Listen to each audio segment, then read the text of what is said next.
இப்போது ஸ்டஃப்டு ஆலு பரோட்டா செய்ய போகிறோம். அதுக்கு 3 உருளைக்கிழங்கு, கொஞ்சம் உப்பு, கொஞ்சம் பெருங்காயம் இதெல்லாம் போட்டுக்கிட்டாச்சு. இப்போ வந்து மஞ்சத்தூள், சோம்பு, ஓமம் இதெல்லாம் இப்போ போட்டு சேர்ந்து பிரட்டிக்க போகிறோம்.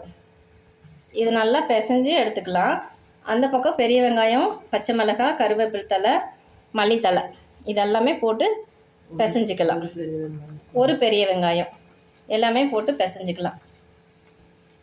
பச்சை மிளகாய் ஒரு 3-4 இருக்கும். கொஞ்சம் கருவேப்பிலை தழை, கொஞ்சம் மல்லித்தழை.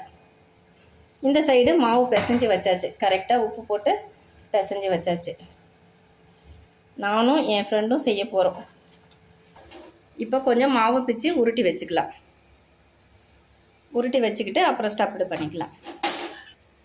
ஒரு உருண்டை எடுத்து நம்ம இந்த மாதிரி இது மாதிரி தொப்பி மாதிரி பண்ணிக்கணும்.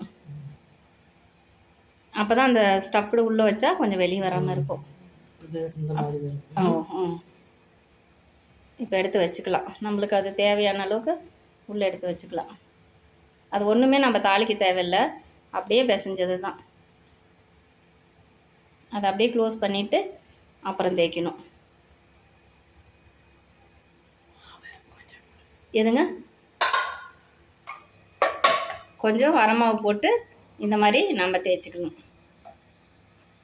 கொஞ்சம் மாவு தொட்டு தேய்ச்சோமா கொஞ்சம் அது வெளியே வராமல் இருக்கும் அந்த ஸ்டஃப்டு.